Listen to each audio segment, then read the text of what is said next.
Estimados alumnos y alumnas del Centro Preuniversitario de San Marcos, reciban un afectuoso saludo del profesor Víctor Flores Fernández, profesor del curso de Psicología, en este ciclo virtual 2022.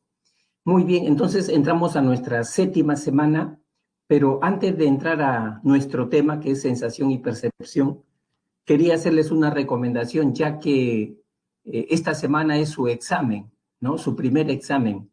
Entonces, que esta semana sea, chicos, de revisión de los temas aprendidos. Refuercen más eso. Ya no traten de tratar de aprender nuevos temas. Si no lo han estudiado, no lo han aprendido durante este mes que han tenido, se les puede complicar, se pueden estresar. Mejor es revisar lo que ya estudiaron, lo que ya aprendieron. Tienen que tener agilidad, rapidez en resolver esos temas, ¿no? Y para tener agilidad, rapidez es organizar las ideas. De eso se trata, organizar las ideas en torno a esos temas. Por eso que en esta semana traten de verificar cuánto saben, hasta dónde alcanza su aprendizaje. La semana de vísperas del examen ya no es aprender nuevos temas, es solamente revisar, repasar, verificar lo que ya estudiaron en el mes, ¿ya? Eso les va a ayudar bastante a que no se estresen, ¿no? Sean más enfóquese, ¿no? Bien, entonces, empezamos con nuestro tema del día de hoy sobre sensación y percepción. Miren, acá les estoy presentando el cubo de Necker, ¿no? En realidad, si yo les preguntara a ustedes qué aprecian ahí, qué observan ahí, ¿no? ¿Tú crees o ustedes creen que todos sus compañeros van a estar viendo lo mismo que tú ves? ¿No? Todos los 26 alumnos que hay en este momento observarán la misma figura que tú estás viendo, ¿no? Es bastante probable que no, que no. Cada quien está viendo una figura diferente, pese a que el estímulo es el mismo. El estímulo es el mismo, pero están viendo una figura diferente. Ahora, ¿cómo te lo demuestro? Que están viendo una figura diferente, pese a que el estímulo es el mismo. Te doy la siguiente imagen. Esta es la imagen que has observado en la diapositiva anterior. Sin embargo, hay alumnos que están viendo este tipo de imagen, como la A, ¿no? Y es un cubo con una mirada así para arriba, pero para el izquierdo, ¿ves? ¿Te das cuenta? Mirando para arriba, pero para el lado izquierdo, ¿no? No sé si lo puedes apreciar, así, mira, así, para allá, para el lado izquierdo, ¿no? Y en la otra figura, la figura B, lo están viendo de otra manera, es más directo, centrado, mirando más para el lado derecho. Incluso hay algunos alumnos que no están viendo este cubo de la manera A ni de la manera B. ¿Cómo lo están viendo? Lo están viendo como si fuera una caja vacía, con un hueco acá al centro, ¿ve? Una caja vacía, así, ¿no? Entonces tú te preguntarás, ¿cómo, profesor, frente a un mismo estímulo vemos diferentes cosas? ¿Por qué vemos diferentes cosas ante un mismo estímulo?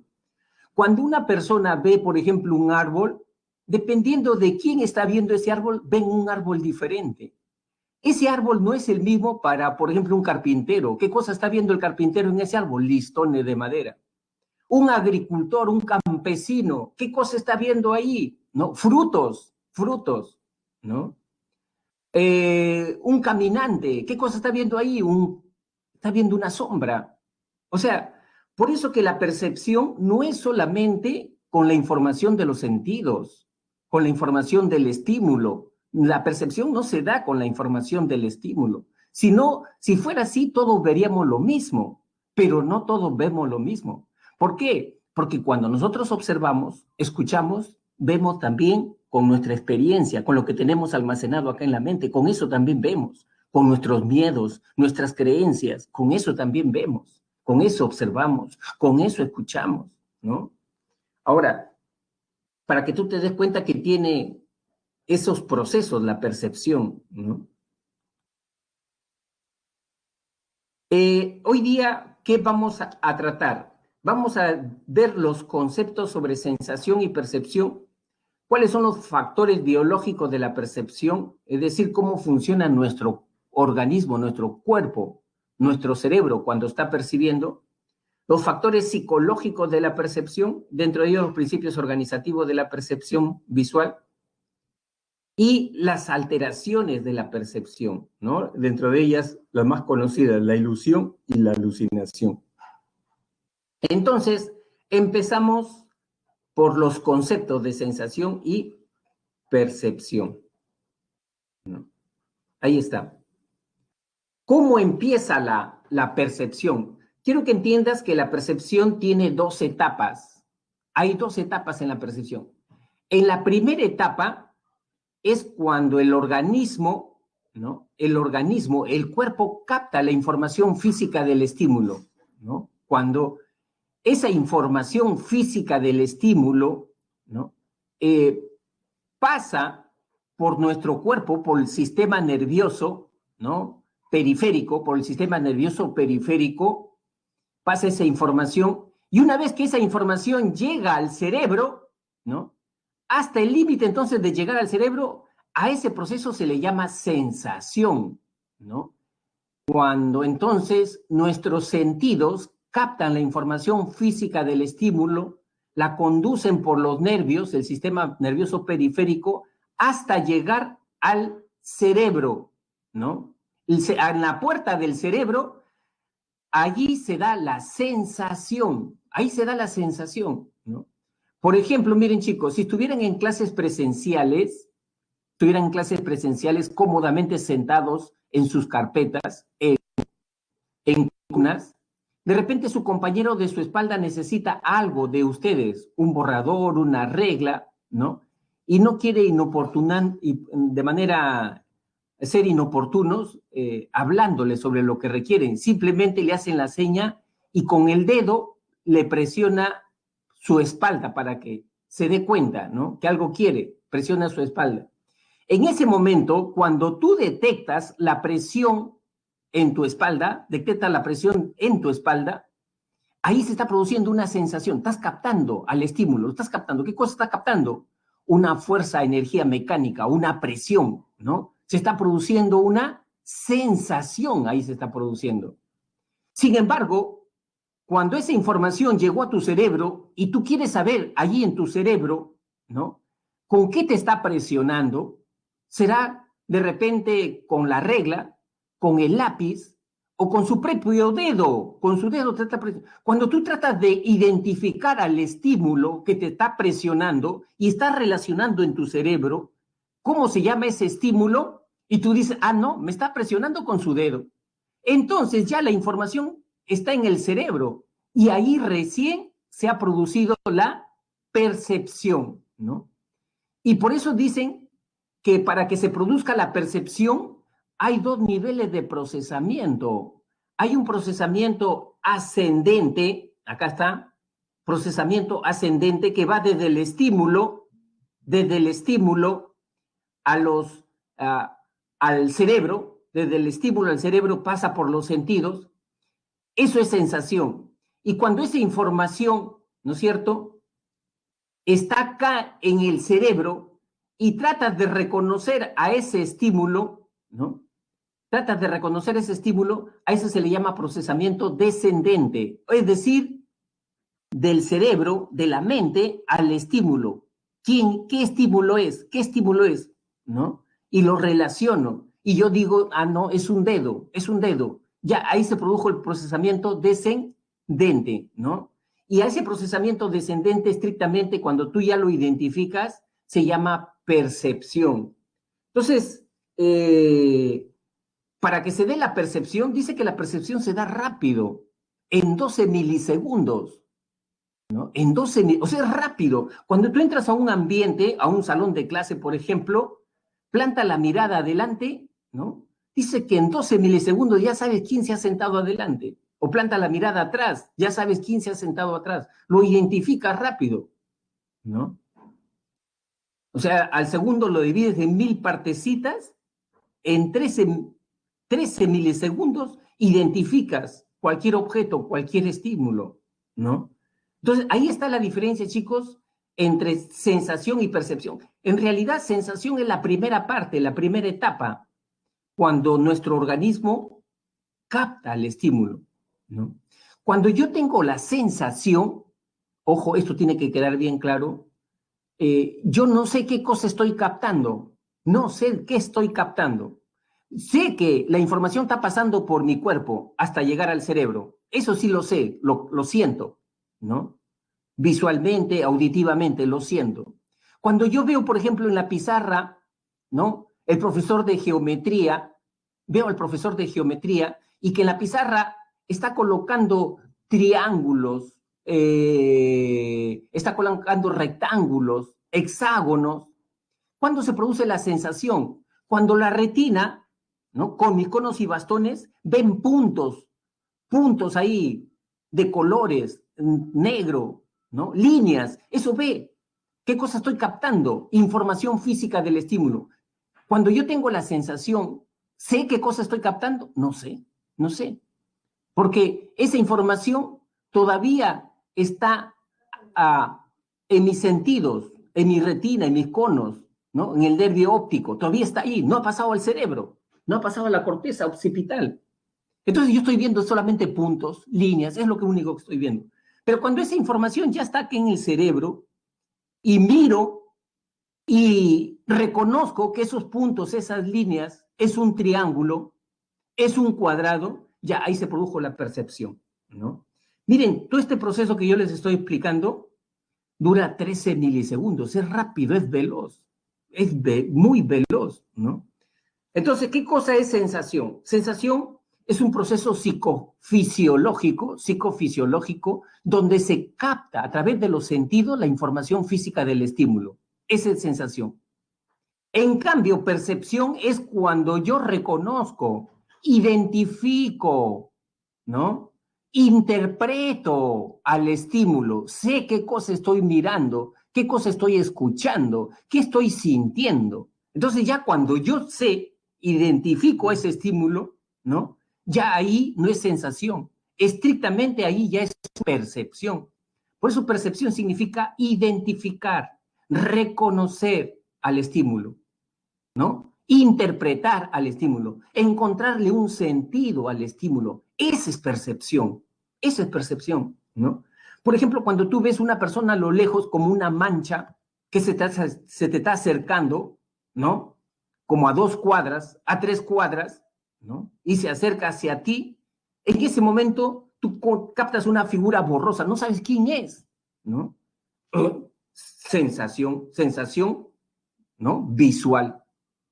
Pero cuando ya se ha acercado lo suficiente y tú reconoces quién es esa persona, es mi amigo Pedro, ¿no? Es mi prima María, ya eso no es sensación, eso es percepción, porque ya identificaste al estímulo. ¿En qué tiempo lo has hecho? En 13 milisegundos, rapidito, ¿no?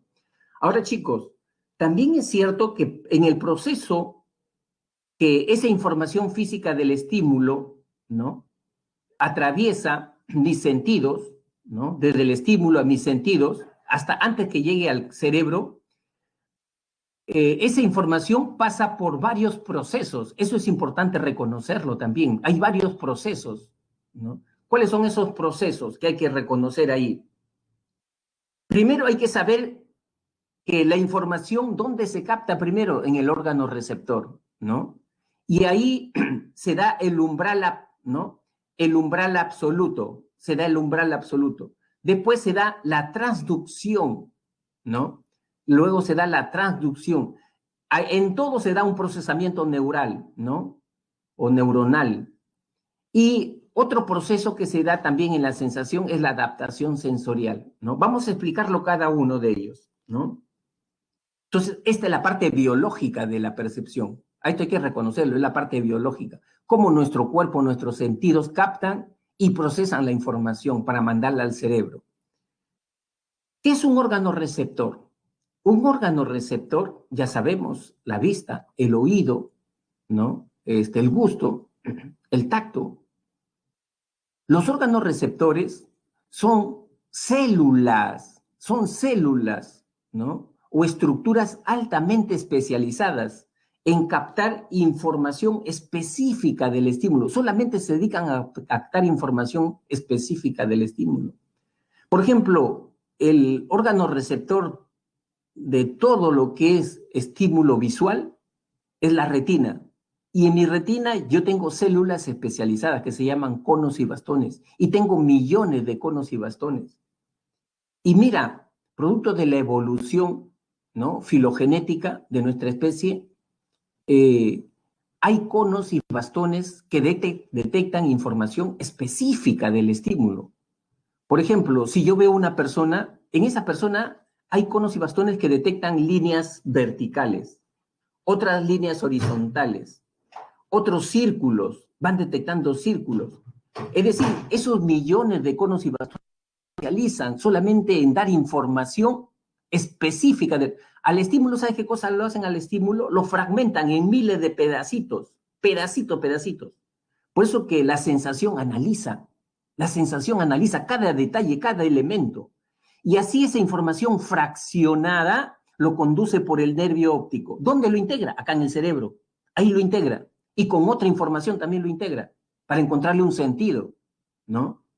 Igual sucede con, ¿no?, el gusto.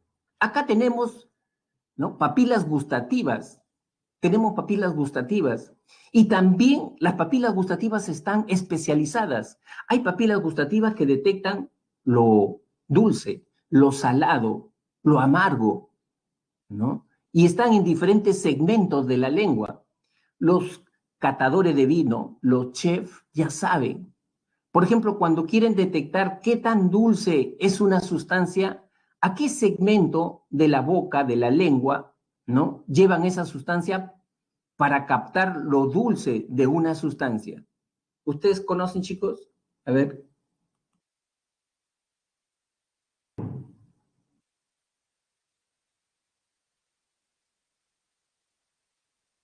O sea, yo quiero captar si ese postre es bien rico, ¿no? O es bien dulce o no es tan dulce. ¿A dónde tendría que llevarlo? ¿A qué segmento de la boca?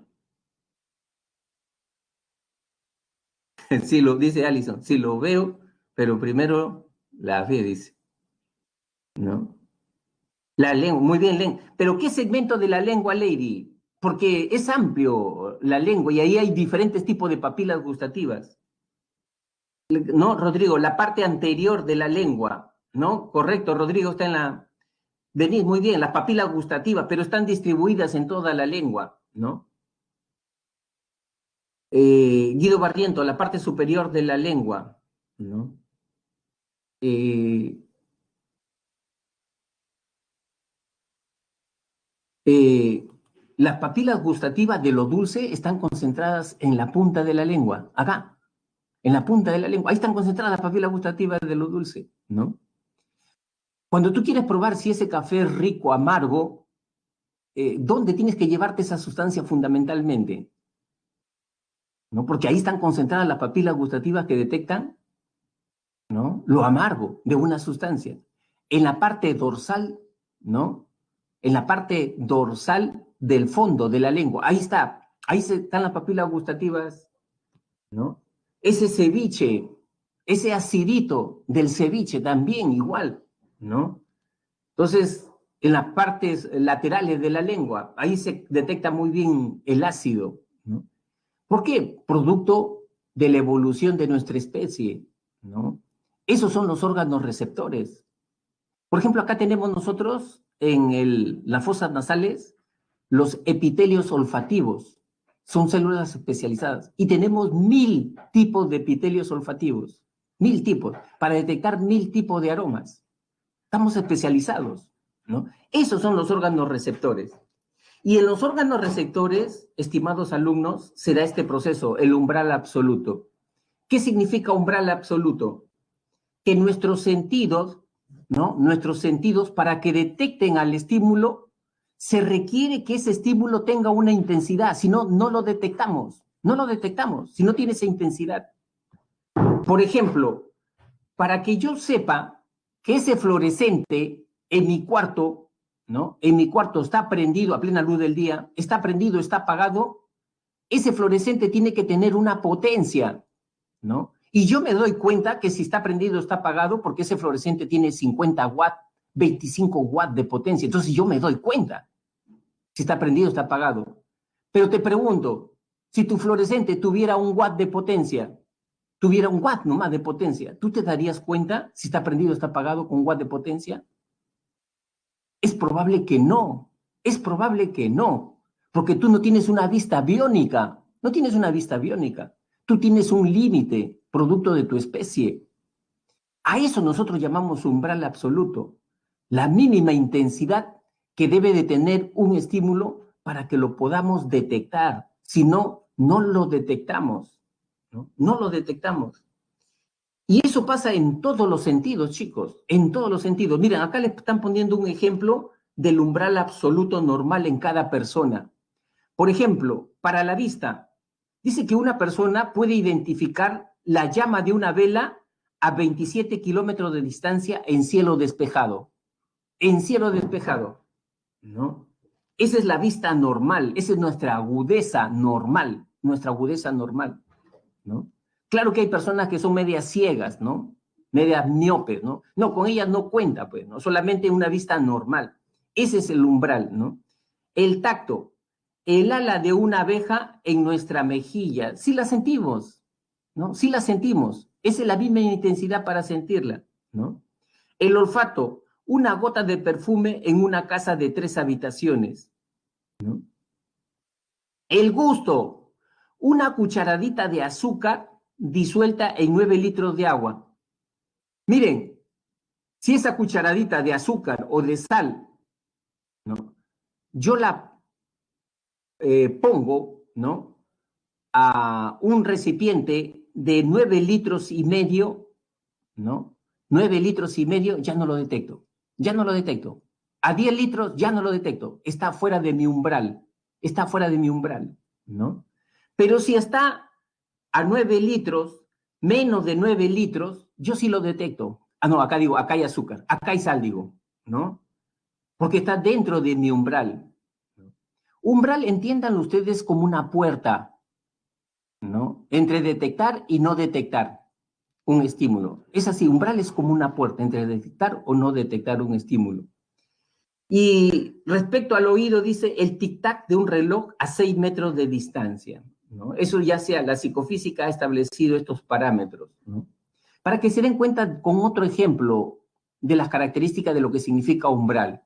Miren, algunos animales tienen su agudeza sensorial más desarrollada que nosotros los seres humanos, nos ganan. Por ejemplo, el águila, su vista, ¿no? Detecta cuántos kilómetros detecta su vista, ¿no? El cielo, ¿no? Detecta su vista, perdón, a su presa. Estos son depredadores, ¿no? El perro, el olfato del perro es 1000 veces más potente que el olfato del ser humano. Nuestra Policía Nacional, para detectar droga, ¿qué raza de perro utiliza? Que incluso entre los perros hay razas que tienen el olfato más fino, más desarrollado, más agudo. Y a ver, chicos, ¿conocen ustedes?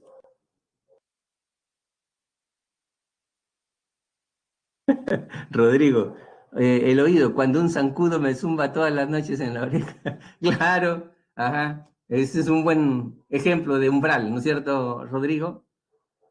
El sabueso, no, hay razas especiales, ¿no es cierto? ¿No? Mireia ya dio en el clavo, el pastor alemán, ¿no? El pastor alemán, ¿no?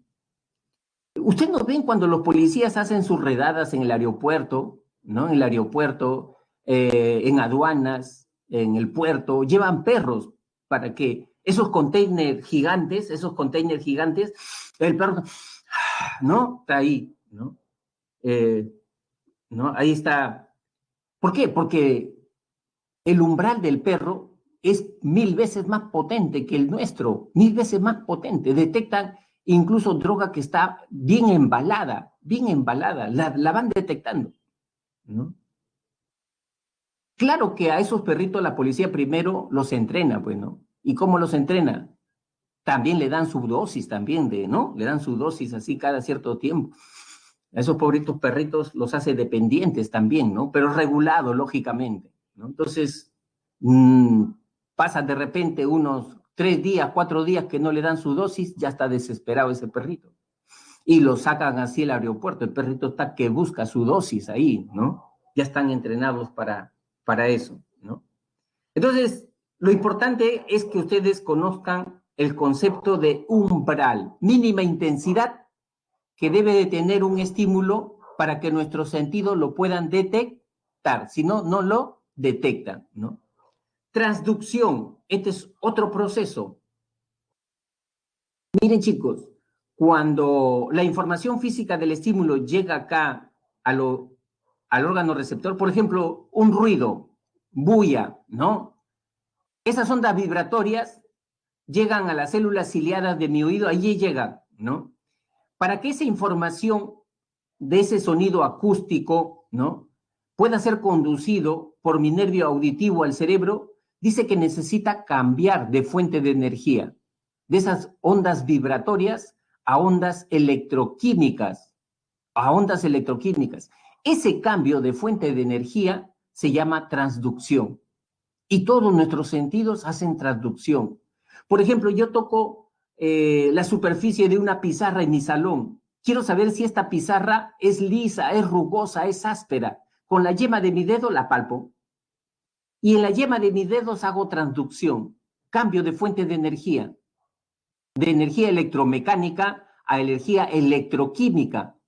Y por mis nervios pasa ya la información. Ya se produjo la transducción. Todos los sentidos hacen transducción, ¿no? El proceso neuronal es la conducción de la información, ¿no? Es la conducción. Otro proceso que se da también en la sensación se llama adaptación sensorial. ¿Qué es la adaptación sensorial?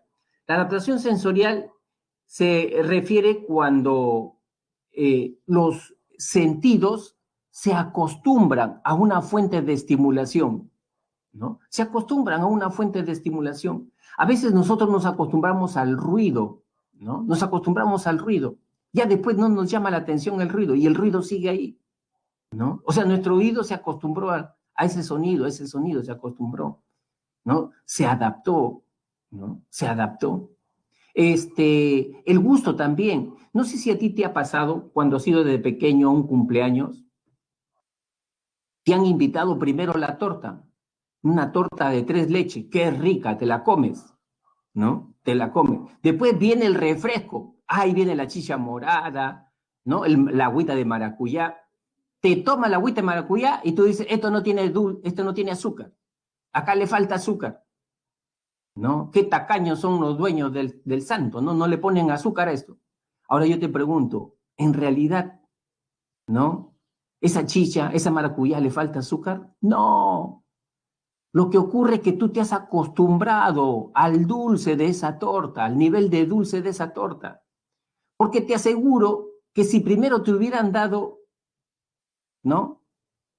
La chicha morada y la maracuyá, te hubiera parecido lo exquisito, ¿no? Pero ya tu gusto se ha acostumbrado a ese nivel alto del azúcar, ¿no? ¿Por qué? Porque los sentidos tienen ese proceso de adaptación sensorial, ¿no? Dice, chicos, que hace años, ahora ya ha cambiado especialmente, cuando uno viajaba al norte, por ejemplo, en Chimbote, entraba por esas fábricas pesqueras, ¿no? Y al entrar a Chimbote tú sentías ese olor feo, nauseabundo de pescado podrido, horrible, horrible. Y uno decía, ¿y cómo los chimbotanos no sienten este hedor tan feo? ¿No? Ya se habían acostumbrado. Hasta que ahora ya creo que han filtrado ese olor, ¿no? Los chimbotanos, ¿no? Bien, entonces ese es el proceso que quería explicarles. Cuando esa información ya llegó al cerebro y tú tratas de reconocer, identificar el estímulo, le asignas una interpretación, un sentido, ¿no? A ese estímulo, ¿no? Por la forma de caminar es mi primo Pedro, ya está. Por la forma de caminar es mi primo Pedro, ya hiciste percepción, ya hiciste percepción. Seguimos. ¿Cuáles son los sistemas sensoriales? Acá estamos planteando estos 8 sistemas sensoriales. Pero chicos, en psicología, para los exámenes casi no les preguntan, nunca les han preguntado sobre la visión, la audición, la sensación áptica, la olfacción, ni la gustación. Nunca les han hecho preguntas sobre eso, ¿no? Por eso que lo vamos a pasar rápido.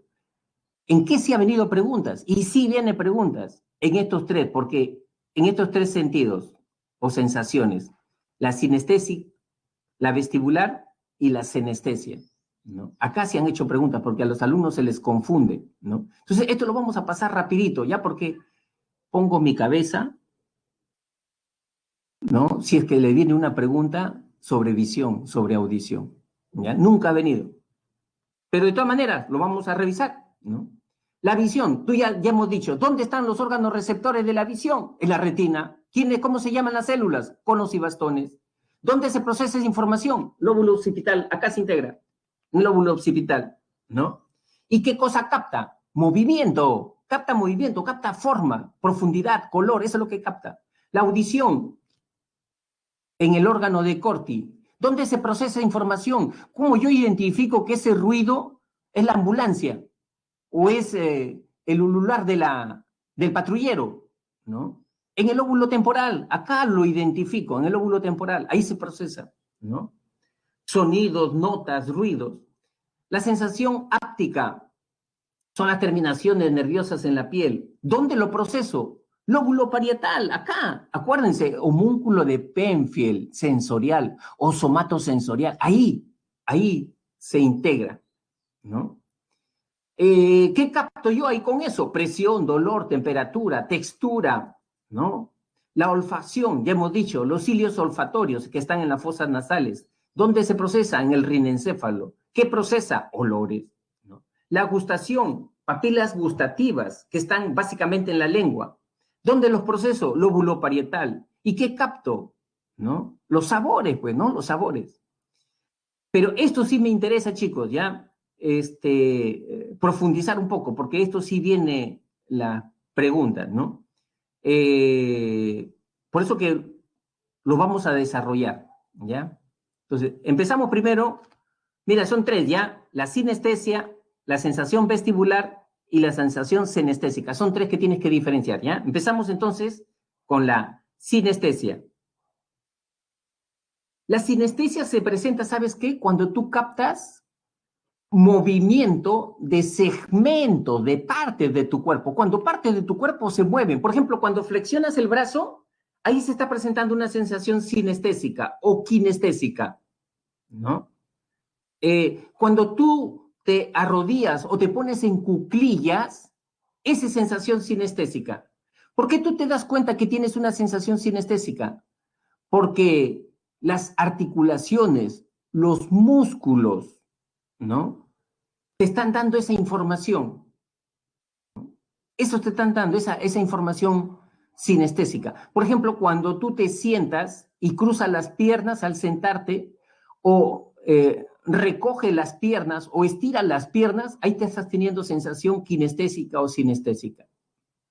¿Qué actividad es rica en proporcionar sensaciones kinestésicas? Ya tú ves, la gimnasia, ¿no? La gimnasia rítmica. Te produce bastantes sensaciones kinestésicas o sinestésicas, ¿no? Mover el cuello, ¿no? Darte tu abrazo tú mismo, sensación sinestésica, ¿ya? Acuérdate, articulaciones, músculos, tendones, ¿no? Te dan información de la sensación kinestésica, porque estás moviendo partecitas de tu cuerpo, algunas partes de tu cuerpo. ¿Ya? Luego viene la sensación vestibular o laberíntica. Esta sensación se presenta de dos cualidades, ¿no? Cuando todo tu cuerpo, no parte de tu cuerpo, sino todo tu cuerpo se comienza a poner en movimiento. Por ejemplo, cuando tu cuerpo comienza a ascender, ¿no? Comienza a ascender. ¿Y cuándo sientes esa sensación? Cuando subes a un ascensor. Tú con los ojos cerrados sabes si ese ascensor está bajando o está subiendo, con los ojos cerrados. No necesitas tener los ojos abiertos para saber eso, porque esa es otra sensación, ¿no? ¿Y quién te da esa información? ¿No? Esa información te lo dan tus otolitos, los otolitos. Dice que en cada oído, en los canales semicirculares de los oídos, ahí tenemos como 1000 otolitos. ¿Y qué son otolitos? Son como especies de cristales pequeñitos. Son cristales pequeñitos, diminutos, que tenemos 1000 otolitos. Cuando tu cabeza se mueve para adelante, para atrás, para arriba, para abajo, cuando tu cabeza se mueve, se están moviendo tus otolitos, ¿no? Tus otolitos comienzan a mover. Y esos otolitos te dan la información. Por ejemplo, tú te subes a un auto con los ojos cerrados, tú te das cuenta que ese auto avanza o ese auto retrocede, con los ojos cerrados. ¿Quién te da esa información? Tus otolitos, ¿no? Entonces estás teniendo ahí una sensación, ¿no? Vestibular o laberíntica, ¿no? ¿Sabes cuáles son las actividades donde te produce bastante experiencias de sensaciones vestibulares? Seguramente tú has tenido oportunidad de participar en esos juegos mecánicos, ¿no? Juegos mecánicos en las ferias, ¿no? La montaña rusa, por ejemplo, el trompito, las sillas voladoras, ¿te acuerdas? O columpios, ya los columpios, si no, ¿no? ¿Quién no ha tenido una experiencia de columpiarse, ¿no? Experiencias de mecerse en una hamaca, por ejemplo. Eso nos da sensación vestibular o laberíntica, ¿no? Este, igualmente, esta sensación vestibular o laberíntica, chicos, tiene que ver también con el equilibrio. Tiene que ver con el equilibrio. Te lo demuestro. Mira, si tú sentadito ahí donde tú estás, giras tu cabeza alrededor de tu cuello, ¿no? 15 veces, 18 veces, moviendo tu cabeza alrededor de tu cuello en círculo, ¿qué cosa estás haciendo? Moviendo tus otolitos. Y después yo te digo, camina en línea recta, camina en línea recta. ¿Qué se va a afectar ahí? El equilibrio. Vas a comenzar a caminar un poquito mareado, ¿no? Vas a hacer zigzag en tu forma de caminar, ¿no? ¿Por qué? Porque se está afectando el equilibrio. La sensación vestibular laberíntica tiene que ver con el equilibrio también, ¿no? Tiene que ver con el equilibrio. Entonces, no sé si está quedando claro. Acuérdate, la sensación vestibular laberíntica es cuando tú detectas movimiento de todo tu cuerpo, no partes, sino todo tu cuerpo. Cuando tu cuerpo se orienta en base a coordenadas espaciales, arriba, abajo, adelante, atrás, ¿no? Entonces ya cuando tú detectas eso, esa es sensación vestibular, esa es sensación laberíntica. Y cada persona también tiene sus tolerancias a este tipo de sensaciones. No sé si a ustedes les ha pasado. Hay personas, por ejemplo, que se suben al trompito, a la silla voladora, esa que gira alrededor, ¿no? Y hay personas que con 3 vueltas ya están mareadas, incluso le da vómitos, ¿no? Hasta el desayuno del día anterior ya lo quieren arrojar, ¿no? Con 3 vueltas nada más, porque tienen poca tolerancia a ese tipo de sensaciones. Y sin embargo hay otras personas que están ahí en la silla voladora, ya están con 20 vueltas y todavía están bien prendidos como monos. Sigue, sigue, sigue, sigue, sigue, sigue, ¿no? ¿No? Porque tienen bastante tolerancia, ¿no? Entonces, a esa sensación, ¿no? Chicos, ¿ustedes han tenido este tipo de experiencia en los juegos mecánicos? Rodrigo, sí. Alison, sí. Rodrigo, sí. ¿Se mareaban fácilmente? Lisbeth, sí. Mm. Guido, problemas cardíacos, sí, ¿no? Esas caídas, ¿no? De la montaña rusa, imprevistas, ¿no? Lisbeth, solo que tuvimos que bajarnos porque una amiga se puso a llorar. ¿no? Entonces, sí, pues, son emociones muy fuertes, muy intensas, ¿no? Emociones muy fuertes. A eso entonces llamamos sensación vestibular o laberíntica, ¿no? Luego tenemos la sensación senestésica u orgánica. Senestésica, ¿sabes? Se da cuando yo detecto movimiento dentro de mi cuerpo, en mis órganos, dentro de mis órganos. Cuando yo detecto, por ejemplo, lo que decía Guido, ¿no? Que el corazón me palpita, me da taquicardia, ¿no? Yo detecto que ya tengo taquicardia. Esa es sensación senestésica, ¿no? Cuando detecto movimientos de mis órganos internos, por eso se le llama sensación orgánica de la musculatura lisa, ¿no? Por ejemplo, cuando yo detecto que tengo hambre, ya son las 3 de la tarde y no he almorzado, ¿no? Esa sensación de hambre, esa es sensación senestésica, ¿no? O cuando de repente ya son 4 horas y en la mañana estoy escuchando mi clase y no he ido al baño, ¿no? Tengo esa necesidad de ir al baño.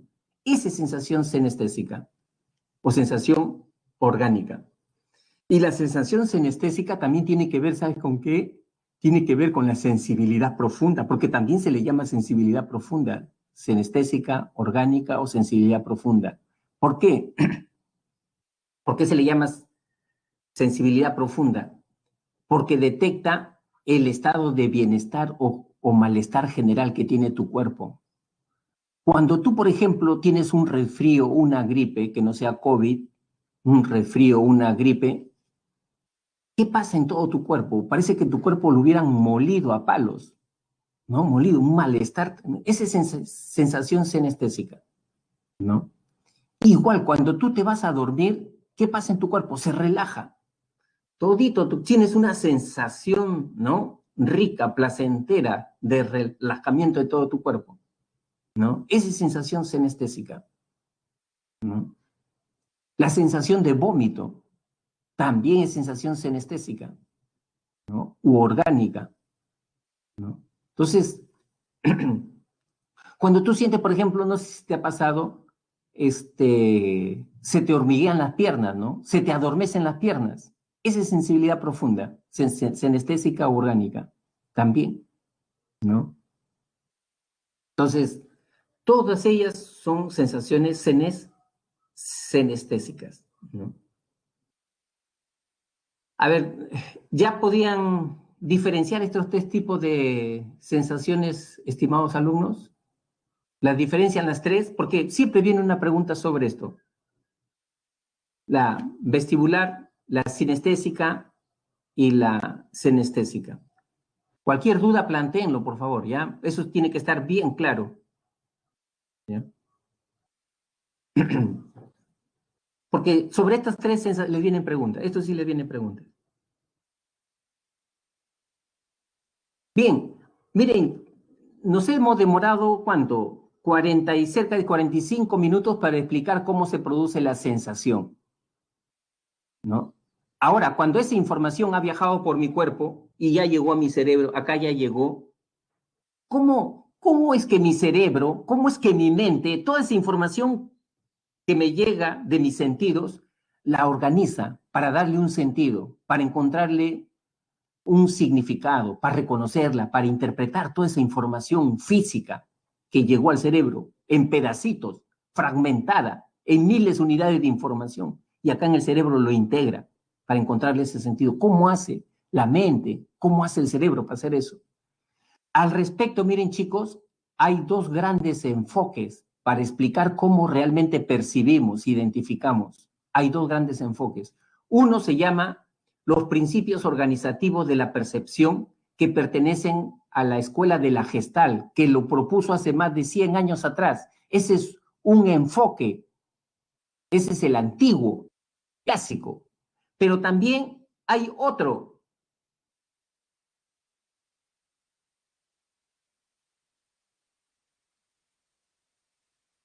que se llama reconocimiento de forma. Este es otro enfoque, son dos enfoques. Y este reconocimiento de forma se basa en la teoría computacional de la informática. Dice que reconocemos porque hay memoria. Entonces hay 2 enfoques, ya para que no se pierdan, para que se vayan ubicando. Entonces primero vamos a empezar. ¿Qué dice la teoría de la Gestalt, ¿no?, sobre la percepción? Eso es lo que vamos a ver primero. La Gestalt fue una teoría alemana que dice que la mente organiza la información de los estímulos para encontrarle un sentido, ¿no? Por eso que ellos hablaron de los principios organizativos de la percepción y encontraron que existen tres tipos de leyes. Hay tipos de leyes perceptivas, ¿no?, que permiten organizar la información, ¿no? Primero hay que entender que Gestalt es un término alemán, ¿no?, que significa forma, configuración, totalidad, ¿no? Y la Gestalt tiene un principio, una ley que dice que el todo es mucho más que la suma de sus partes, ¿no? ¿Por qué el todo es mucho más que la suma de sus partes? Por lo que yo les había dicho al principio, que nosotros no vemos solamente con los estímulos, sino también vemos con nuestras propias experiencias, con nuestras emociones, vemos con nuestro conocimiento, con nuestros valores, con todo eso vemos, ¿no? Por eso que el todo es mucho más que la suma de sus partes. Y la Gestalt dice que acá se dan tres leyes. ¿Cuáles son esas tres leyes? Figura, fondo, totalidades perceptivas o pregnancia y agrupación de estímulos. De esa manera se organiza la información, dice estas tres. Empezamos primero entonces por la ley de figura-fondo, ¿no? Fondo. Esta ley dice que en todo campo perceptivo, por ejemplo visual, por ejemplo auditivo,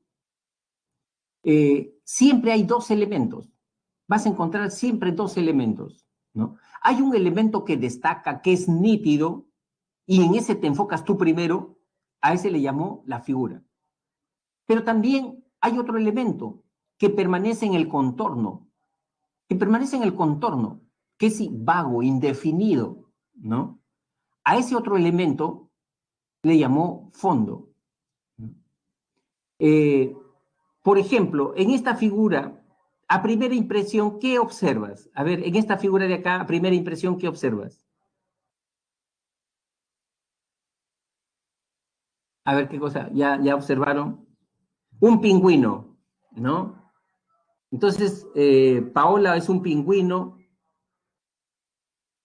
Carla un pingüino. Ahí está, Stephanie vio otra cosa diferente. La cabeza de un hombre, ¿no? Nikita pingüino, Rodrigo un pingüino, ¿no?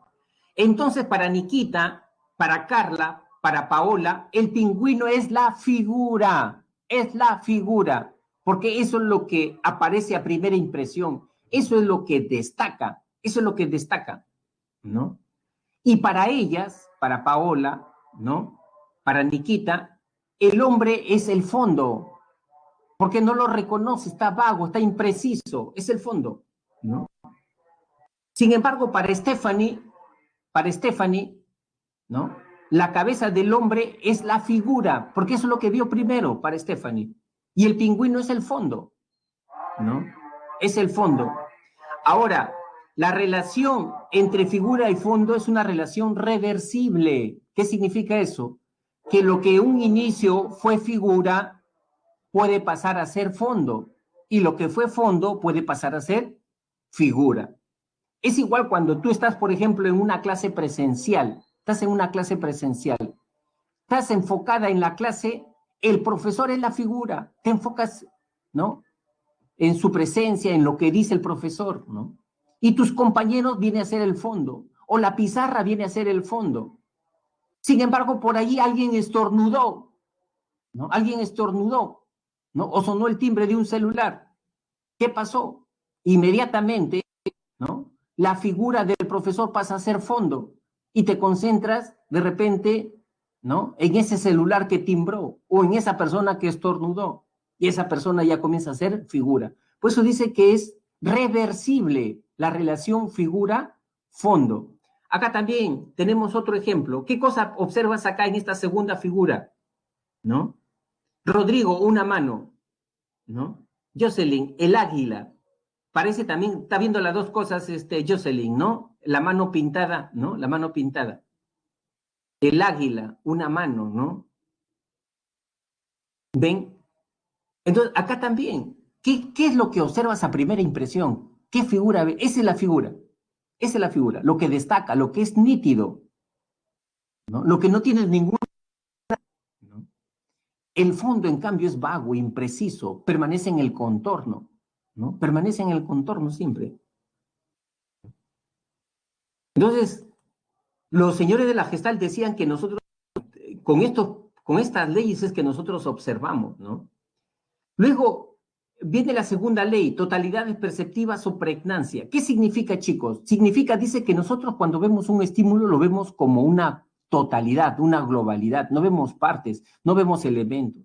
Si nosotros observamos una silla con 3 patas, igual estamos viendo una silla, igual estamos viendo una silla, así le falten 1 o 2 patas, ¿no? Por ejemplo, te muestro acá este mensaje. Pese que este mensaje, ¿no?, está conformado por números y letras, tú lo puedes descifrar, ¿no? Te lo pongo ahí, tú lo puedes descifrar. A ver, ¿quién me lo descifra?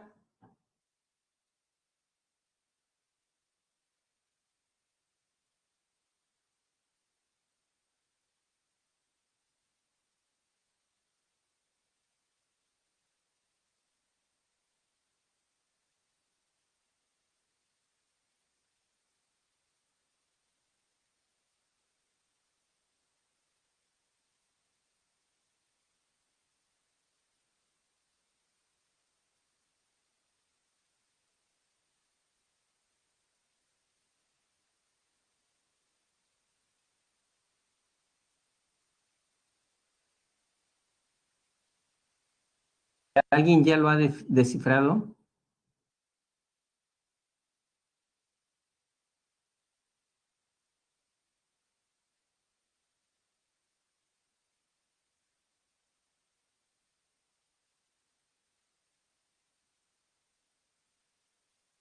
A ver, no sé si alguien ya lo ha podido descifrar. O sea, pese a que tiene números, ¿no?, y letras, tú puedes leerlo e interpretar el mensaje, ¿no? Interpretar el mensaje. ¿Por qué? Porque tú le encuentras un buen sentido, le encuentras un buen sentido, ¿no?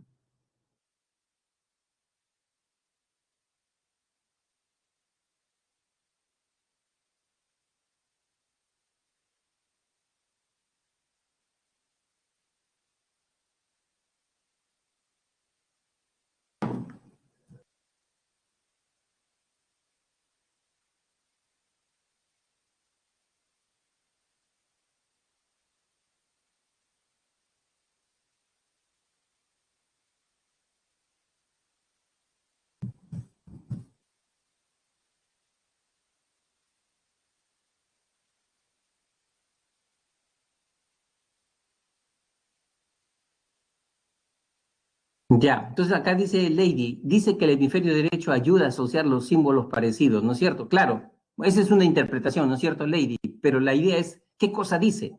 ¿No? Este mensaje es para demostrar, mira acá Jocelyn, este mensaje es para demostrar las cosas tan increíbles que puede hacer nuestra mente, ¿no? ¿No? Que puede ser nuestro cerebro, ¿no es cierto? Mira, Lady ya lo puso como mente, pero es cerebro, ahí dice cerebro, ¿no? Pero ya más o menos lo está interpretando, ¿no? Ya está bien, Jocelyn, con eso es suficiente. Paola habla sobre el hemisferio derecho que nos ayuda a interpretar estos símbolos y podemos leerlo. Correcto, ¿no? Acá Alejandro Gon ya lo puso toditito, toditito lo puso Alejandro Gon, rapidito, mira. Ganó a las chicas, se supone que más utilizan el hemisferio derecho las chicas, Alejandro. Este mensaje es para demostrar las cosas tan increíbles que puede hacer nuestro cerebro. Si logras leerlo, puedes sentirte orgulloso de tu inteligencia, ya que solo ciertas personas lo logran. Esto se debe a que el hemisferio derecho del cerebro asocia los símbolos parecidos a las letras que conocemos normalmente y así leer con facilidad. Rapidito lo ha hecho Alejandro, ¿no? Muy bien, muy bien. Entonces, Alejandro, ¿qué ha hecho? con este mensaje, Alejandro ha hecho pregnancia, pregnancia, la buena forma. ¿Qué significa la pregnancia? La pregnancia significa que cuando tú ves un estímulo vago, impreciso, indefinido, generalmente tú le encuentras una buena forma, un sentido le encuentras, así sea vago, impreciso, indefinido, ¿no? ¿Por qué? Porque uno cuando observa, lo observa con sus experiencias, con sus vivencias, ¿no? Observa el estímulo. Por ejemplo, dice, si tú pones un cubo al frente, ¿no? Y en ese cubo, ¿no? En ese cubo tú pones, no sé, no soy tan dibujante, muy buen dibujante.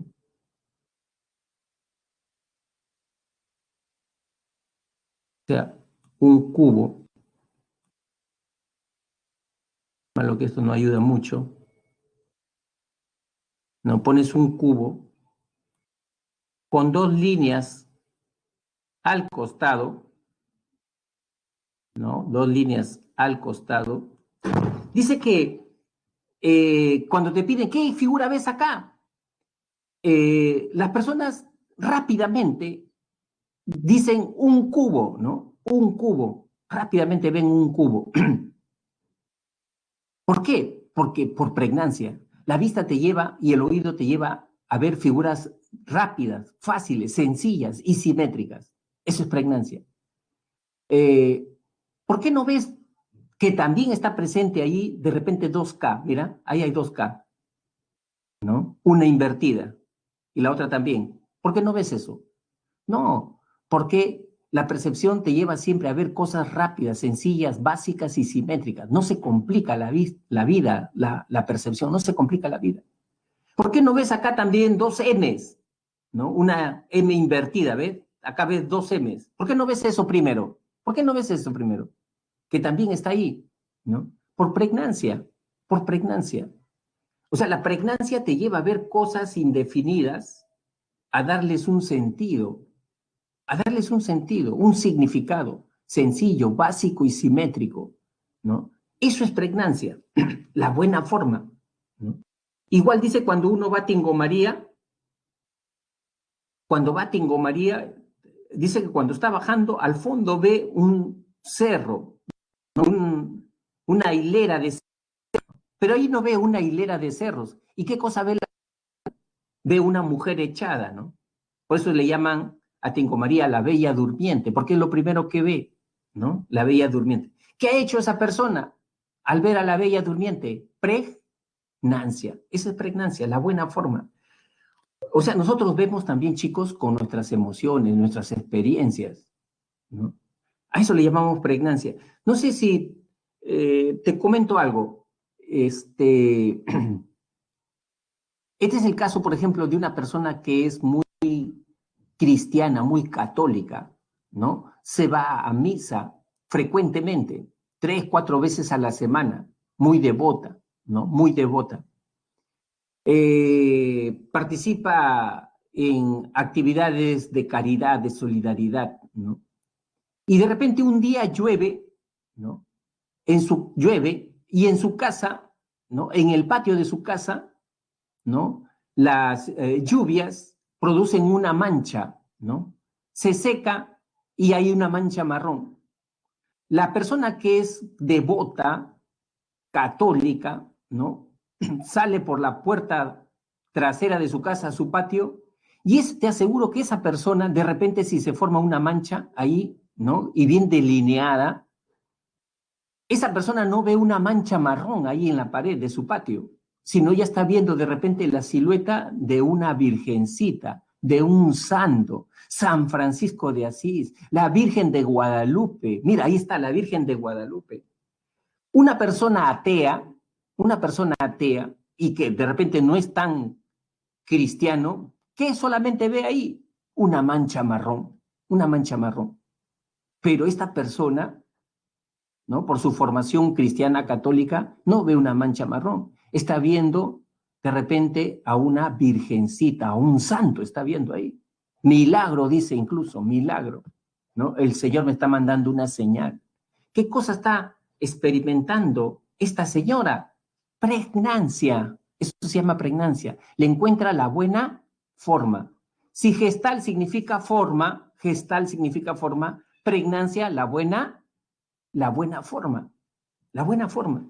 Por eso que a través de ese concepto, chicos, nosotros los psicólogos, ¿sabes qué hacemos? Tomamos test proyectivos. Eso se le llama test proyectivos. Hay un test proyectivo famoso que se llama el Rorschach, donde son 9 láminas con figuras y manchas de tinta negra y roja. Son manchas de tinta negra y roja. Son manchas. Entonces le decimos a la persona, al paciente, ¿qué cosa ves ahí? Y hay 2 manchas ahí frente a frente. Y la persona, en base a su experiencia, a sus miedos, a sus temores, a su subjetividad, veo 2 hombres que se están peleando fuertemente, profesor. O psicólogo, veo 2 formas, ¿no? Sus miedos lo está reflejando ahí, ¿no? Otra persona, ¿qué cosa dice? ¿No? Veo 2 maripositas veo ahí. Ven diferentes formas ante el mismo estímulo. ¿Quién se está expresando ahí? Sus emociones, sus miedos, sus conflictos, lo están expresando a través de ahí. ¿Por qué? Porque están haciendo pregnancia. Esa es pregnancia. Encontrarle siempre la buena. Cuando tú miras al cielo y ves nubes, no ves solamente nubes. Ahí estás viendo la silueta de un animal. Estás viendo la silueta de un animal. Entonces, esa experiencia se llama pregnancia. Le estoy encontrando la buena forma, ¿ya? Entonces, este concepto es clave, chicos, porque siempre viene preguntas, ¿ya? En el examen. Tienen que saber diferenciarlo, ¿no?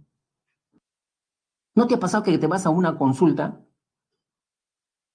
después el doctor te ha revisado, ya te encontró tu problema y te dice, te vas a tomar, ¿no?, estas pastillas y hace su receta y ese doctor tiene una letra más horrible, ¿no?, más horrible que cuando tú vas a leer la receta para ver, pedir en la farmacia, no entiendes nada, pero agudizas más. Si tú tienes conocimientos ya, si tienes fiebre y sabes conocimiento que para la fiebre tiene que haber un antibiótico, y los antibióticos, ¿no? Silina, doxicilina, ¿no? Amoxicilina, acá dice amoxicilina. ¿Qué has hecho ahí? La buena forma, ¿no? O sea, si tú ya tienes algo de conocimiento, puedes, como las señoritas que atienden en las farmacias, ¿no? Rapidito, fea letra horrible, que tú no la entiendes, pero ella ya la entendieron, ¿no? Porque tienen ya conocimientos, ¿no? Han hecho pregnancia. Sí, ¿no es cierto, Lisbeth? La percepción es también subjetiva, Muy bien, Lisbeth. Claro, ¿no es cierto? Eso depende de la experiencia. Así es, Lady, ¿no? Porque si no, todos veríamos igual. Al mismo estímulo, todos lo veríamos igual. Y todos no lo vemos igual al mismo estímulo. Bien, seguimos. Otra ley que dice la Gestal, que nosotros organizamos la información por la ley de agrupación de estímulos, ¿no? Y esta ley de agrupación de estímulos tiene también 4 principios: cierre, semejanza, proximidad y continuidad, ¿no? ¿Qué significa la ley de cierre? Cierre dice que nosotros, así el estímulo esté incompleto, nosotros completamos la gestal, cerramos la gestal, ¿no? Cerramos la gestal. Así vean, por ejemplo, una mesa con 3 patas, está moviendo la mesa, ¿no? Y cerramos la gestal con la 4ª pata que está faltando, cerramos la gestal, ¿no? Acá está faltando algo, pero igual, ahí estamos viendo, ¿no es cierto?, un corazoncito, estamos viendo ahí, un corazoncito de rompecabezas, ¿no? Cerramos la gestal. Miren, chicos, cómo estos principios son tan importantes: cierre, semejanza, unidad, continuidad, que la gestal los utiliza para hacer terapia, también los utiliza para hacer terapia, ¿no? Los que son psicólogos gestálticos hacen terapia con estos principios. ¿Cómo? ¿Cómo dirá? Pues, ¿cómo hacen, profe? Mira, por ejemplo, ellos cuando hay personas con depresión, ¿no? O sea, ya tienen 6 meses, 9 meses y no salen de su depresión, se les murió un familiar, ¿no? Entonces ellos dicen, acá lo que le ha faltado a esta persona es hacer el cierre psicológico. No han hecho el cierre. Es decir, no se han despedido de su familiar. La muerte de ese familiar ha sido sorpresiva, abrupta, ¿no? Y no tuvieron tiempo para despedirse y siente de repente mucha culpa. Tiene mucha culpa. Entonces, ¿cómo hay que superar esto? Hay que hacer el cierre. ¿Y qué hacen ellos? Lo de la terapia gestáltica. Hacen la técnica de la silla vacía. ¿Qué es la silla vacía? Ponen una silla ahí en la terapia, en el consultorio, ¿no? Y le dicen a la persona, ¿no? Imagina que en esa silla está ese familiar que se ha muerto recientemente, ¿no? ¿Qué le dirías? ¿Qué le dirías? Dile todo lo que no pudiste decirle, ¿no? Todo y comienza la persona a exteriorizar, ¿no? Ahora, ponte en el lugar de esa persona. Ponte en ese, siéntate ahí, siéntate ahí. ¿Qué diría él a ti frente a lo que tú le estás diciendo? ¿Qué te diría? Tú lo conoces, sabes qué cosa te va a decir, ¿no? ¿Sabes? Y nuevamente se pone en la postura del familiar y comienza a verbalizar todo lo que el familiar pudo haber le pudo haber dicho, ¿no? ¿No? Frente a eso, nuevamente, ponte en el otro rol. ¿Qué le contestarías? ¿Para qué? Para que entren en negociación el mensaje de que del finadito, lo que la persona piensa del finadito y lo que las personas sienten sobre ese finadito, ¿no? Para que lleguen a una conciliación, para que lleguen a un cierre, hagan un cierre, ¿no? Y así, también en terapia, ¿no? Semejanza. En semejanza, nosotros tenemos que agrupar a los estímulos cuando son parecidos, ¿no? Y si lo agrupamos cuando son parecidos, lógicamente, mira, acá vamos a ver esta línea de esta forma, ¿ves? ¿Por qué? Porque son parecidos, son semejantes. Inmediatamente identificamos, ¿no? Esta secuencia de líneas, ¿no? Porque son parecidos. O si no, acá vemos de repente un triángulo, porque son parecidos, blancos, ¿no? Son blancos. Vemos este triángulo. Ese es por semejanza. No sé, miren chicos, hay experiencias con estos principios de la vida cotidiana en donde a veces uno se va a una fiesta, a una reunión, ¿no?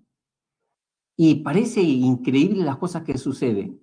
A veces dos personas que ni se conocen llegan a esa reunión, ¿no? Estamos hablando ya del pasado, porque ahora ya no se puede reunir, lógicamente, ¿no? Son experiencias del pasado, ¿no? Dice que esas dos personas que ni siquiera se conocen, por casualidad, llegan con el mismo vestido, el mismo color. Dice que cuando estas personas se ven, se avergüenzan, se abochornan. ¿Y qué hacen inmediatamente? Ni se hablan. Y se distancian. Una se va por una esquina y la otra se va por la otra esquina. Se distancian, se repelen, ¿no? Sin embargo, tú entras a esa reunión y en el primer minuto, en el segundo minuto, tú te das cuenta y los identificas.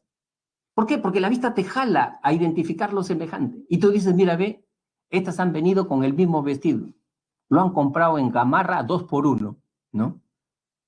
¿No? Sin embargo, esa persona ni siquiera se conoce, ni siquiera se conoce. ¿Por qué? Porque lo semejante te jala a asociar, ¿no? Proximidad. Por la ley de proximidad, dice que tu vista no te jala a ver por acá puntos, círculos por acá, círculos por allá, ¿no? Sino los elementos que están próximos le asignas un significado, ¿no? Lo que están más próximos le asignas un significado, te jala la vista a esto, a ver esto primero, ¿no? La vista te jala a ver esto primero, ¿ya? Luego tenemos continuidad. Continuidad se refiere, chicos, a que cuando hay un patrón, una orientación, ¿no? La vista te jala a seguir ese patrón, esa continuidad, ¿no? Pese que acá tú ves bastones, ¿no? Bastones entrecortados, negros y blanco, ¿no? Entrecortado con espacios en blanco. Sin embargo, la vista te lleva a ver o bien estos patrones negros, así de esta manera, ¿no? O bien estas líneas blancas, ¿no? Esta línea blanca, ¿no? Toda esa línea blanca. ¿Por qué? Porque esa tiene un patrón, una continuidad, tiene una orientación, ¿no? Entonces, la vista te jala siempre hacia eso, ¿no? Entonces, esas son las leyes de agrupación de estímulos. Ese es el enfoque antiguo, clásico de la Gestalt. Sin embargo, la psicología está adoptando otro enfoque para explicar cómo es que nosotros identificamos al estímulo. Ese otro enfoque actual se llama reconocimiento de formas. Pero este enfoque no es propio de la psicología. La psicología lo ha adoptado del campo de la informática, de la computación, ¿no? Y este enfoque dice que para reconocer un estímulo, nosotros nos basamos, así como dice la computación, ¿no? El proceso básico en la computación, en la informática, es la memoria. Ese es, tú quieres comprarte una buena computadora, inmediatamente tú preguntas, ¿cuánto tiene de disco duro su memoria? ¿Cuánto tiene memoria RAM? ¿No? Eso es lo básico ahí, ¿no? Todo gira en función de la memoria, lo que puede almacenar. Igual este enfoque, como viene de ese campo, también dice lo mismo. Para reconocer, nos basamos en nuestra memoria. Ese es lo más importante, ¿no? Nuestra, caramba, yo sí tengo pésima letra. Entonces vamos a poner acá,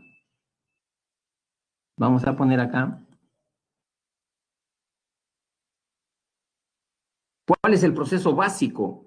Memoria, ¿no? Ese es el proceso básico.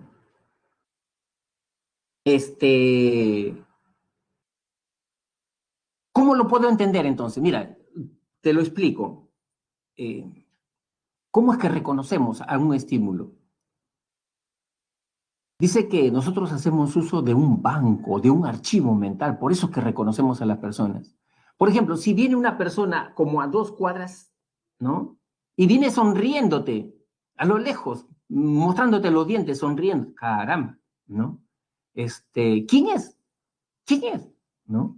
Dice que este modelo dice que nosotros capturamos la imagen de esa persona, la capturamos y la llevamos a nuestro banco de datos, a nuestro archivo mental y comparamos allí. Ahí vamos comparando con lo que tenemos almacenado, sobre todas las personas que nosotros conocemos.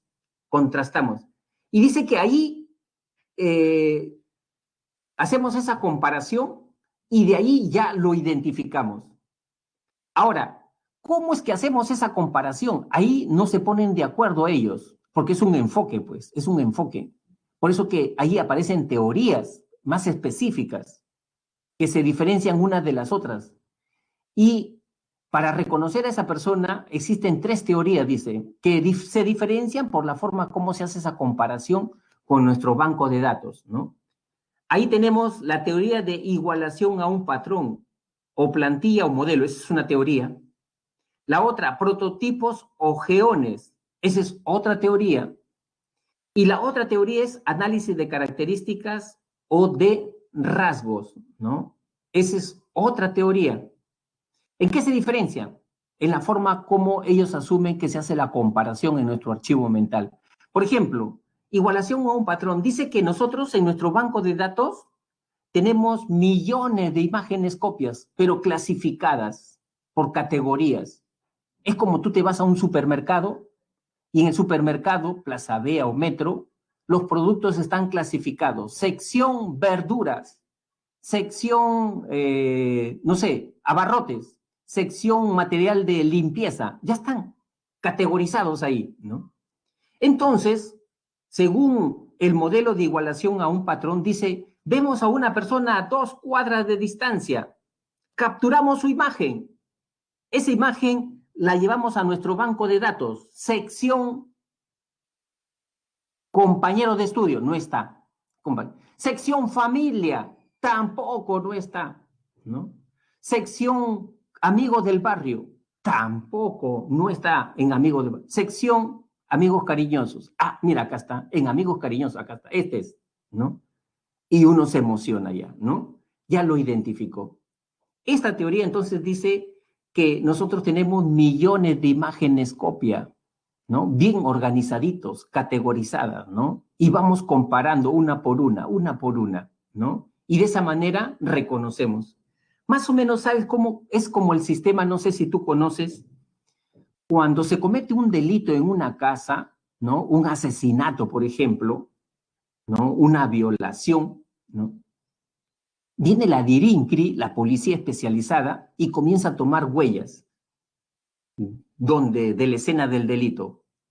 Y esas huellas la lleva, ¿no? A la Avenida España, ¿no? Y ahí tienen registradas las huellas de todos los criminales que hay en el Perú. Ahí tienen su banco de datos, ¿no? De todos los crímenes, todos los que han cometido delitos. Y si es a ver, de todos los que hacen violaciones, ¿no? También los tienen ahí. Y entonces van comparando, ¿no? Esa huella que han encontrado con lo que tienen en su banco de datos para ver si calza con esa persona. Es el mismo sistema, ¿no? Para reconocer e identificar a un estímulo, dice la teoría de igualación, a un patrón, ¿no? Acá, para reconocer una bandera, ¿no? De un país determinado, tenemos que tener las imágenes de las banderas de todos esos países para ir a hacer el reconocimiento, ¿no? Ese es el ejemplo que te están poniendo acá. En cambio, la otra teoría, prototipos o geones, esta teoría dice que nosotros no tenemos millones de imágenes copia, como dice la de igualación a un patrón. ¿Qué tenemos en nuestro banco de datos, en nuestro archivo mental? Nosotros tenemos geones. ¿Qué son geones? Figuras tridimensionales. Figuras tridimensionales, ¿no? Figuras con forma, con fondo, ¿no? Y solamente tenemos 3 docenas, que son los prototipos, ¿no? 3 docenas. Y con esas 3 docenas, por ejemplo, miren chicos, estos serían los geones. Miren esta parte de acá, ¿no?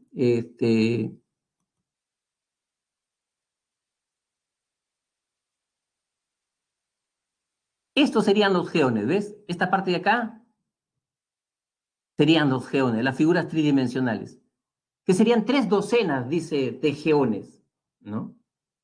Y con estos geones, tú puedes armarlos, integrarlos, y se está, perdón un ratito, creo que la batería se está terminando, voy a reconectarlo, un ratito.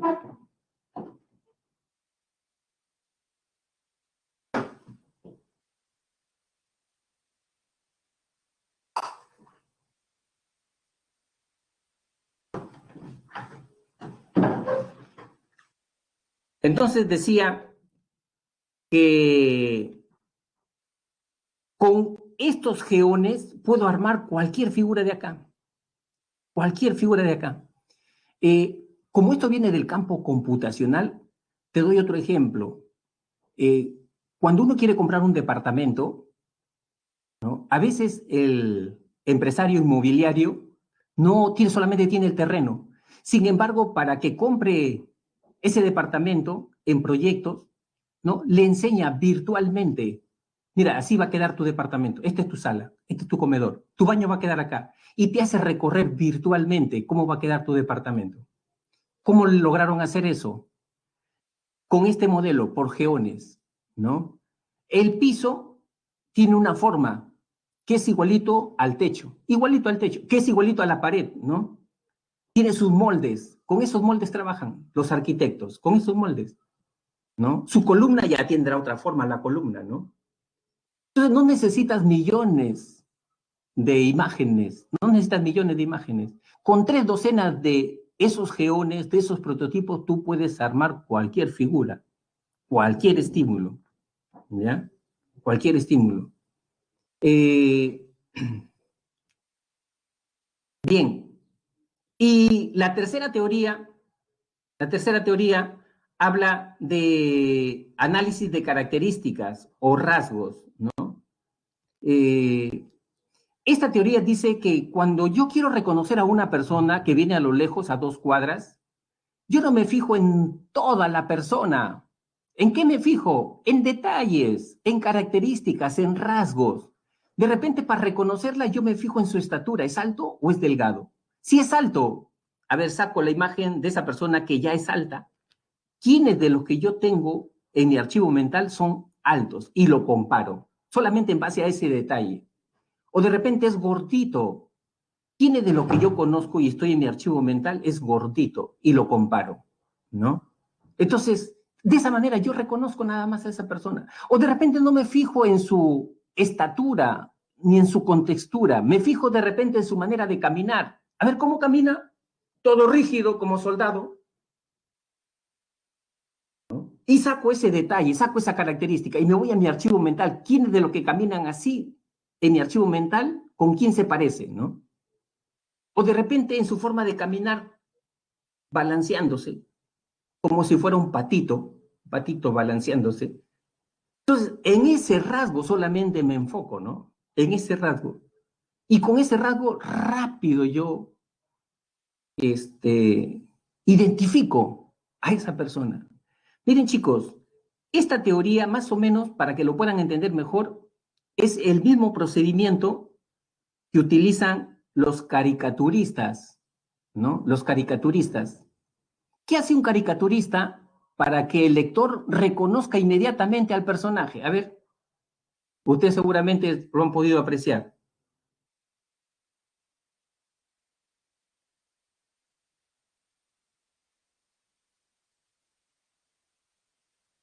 Exalta sus características, ¿no es cierto, Alison? Exalta, efectivamente.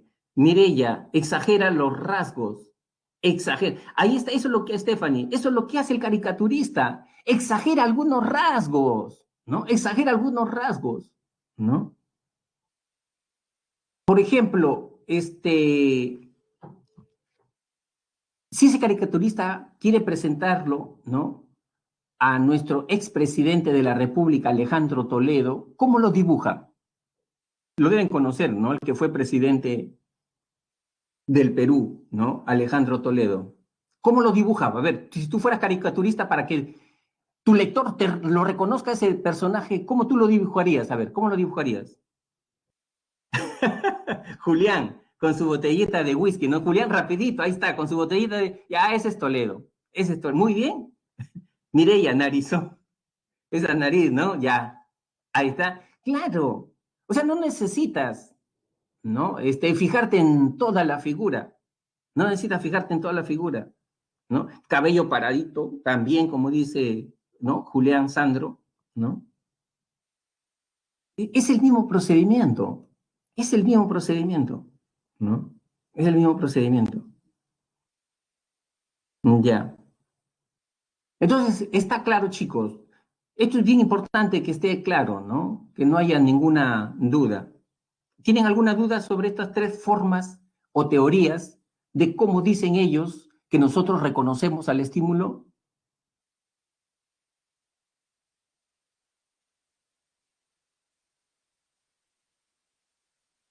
¿Mm? ¿Alguna duda? Lisbeth no dice. Cualquier duda, plantéenla, chicos. Este es el momento. Cualquier duda, plantéenla. Acá tienen que irse claros, bien claros. Ya, Lady, todo claro, ¿no? No tiene que haber duda con estas 3 teorías, porque siempre viene en el examen. Por eso yo me interesa que lo sepan, ¿no?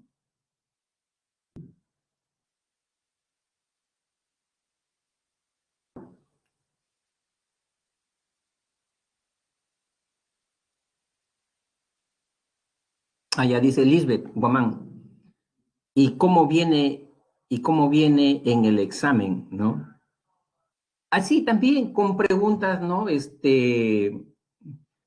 Eh, por ejemplo, ¿cómo eh, podrías identificar, si la persona identifica, ¿no? A una silla, por ejemplo, ¿no? A una fruta, ¿no? Si está madura o no está madura, por el color, la identificó que está madura por el color. medio rojito ya de la fruta, ¿no? Ahí, lógicamente, estamos hablando de análisis de rasgos, ¿no? Estamos hablando de análisis de rasgos, ¿no? Entonces, ese tipo de preguntas. A veces puede venir con imágenes, sí. Ya. Jocelyn dice, explique cómo repaso. ¿Cómo así, Jocelyn? ¿Cómo repaso? ¿Cómo? ¿Que te explique el repaso? No entiendo. Ya.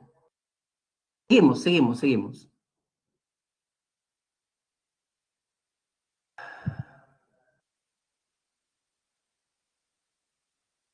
Ya. Miren, chicos, ahora vienen las alteraciones perceptuales, ¿ya? Voy a ponerles un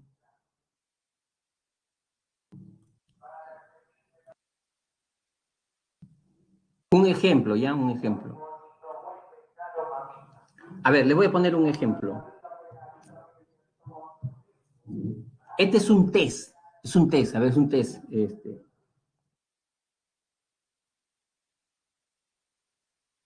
En estas figuras que les estoy mostrando, ¿cuál es la figura más grande? ¿Cuál es la figura más grande? A ver, quiero respuestas. ¿Cuál es la figura más grande? ¿La del color turquesa o la amarilla? ¿Turquesa o amarilla? A ver, vamos a ver qué cosas han respondido.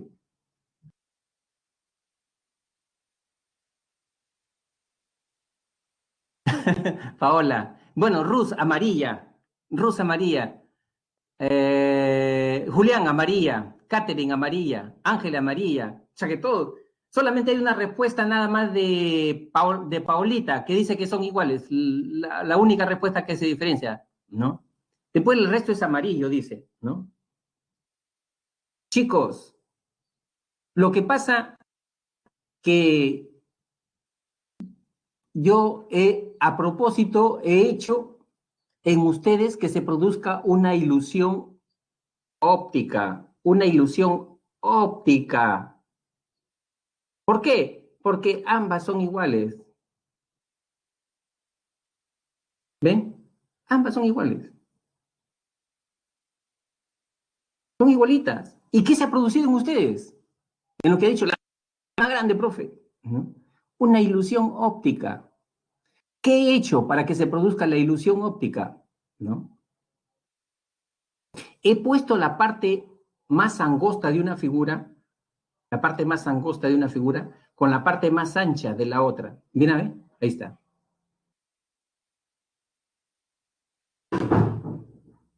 Y se produce la ilusión óptica. La parte más angosta con la parte más ancha. Y se produce la sensación que esta es la más grande. Si invierto la parte más angosta con la parte más ancha y tiene esa ilusión que esta es la más grande. ¿Ves? Que esta es la más grande. Sin embargo, son iguales. Son iguales. ¿No? ¿Qué se ha producido ahí? Una ilusión óptica. Esa es ilusión óptica, ¿no? ¿Y qué es la ilusión óptica? La ilusión óptica es cuando tú distorsionas al estímulo, lo distorsionas. El estímulo está allí, está presente, pero lo llegas a distorsionar, ¿no? En este caso, tú lo distorsionas por el contexto lo estás distorsionando, ¿no? Por el contexto lo estás distorsionando. Es igual como acá, mira, ¿ve? Es como si yo te dijera acá, ¿cuál de estas dos figuras es la más grande? La línea central es la más larga, ¿no? La figura A o la figura B, ¿no? La línea central, ¿cuál es la más larga? ¿No? ¿No es cierto, Vincent? Son del mismo tamaño, ¿no? Y van iguales. Ahora, si yo te reformulo la pregunta y te digo, ¿cuál parece que es la más larga? ¿Cuál parece que es la más larga? ¿La A o la B? Lisbeth, la B, ¿no es cierto? Lady, la B. Efectivamente, la B parece la más larga. ¿Y por qué?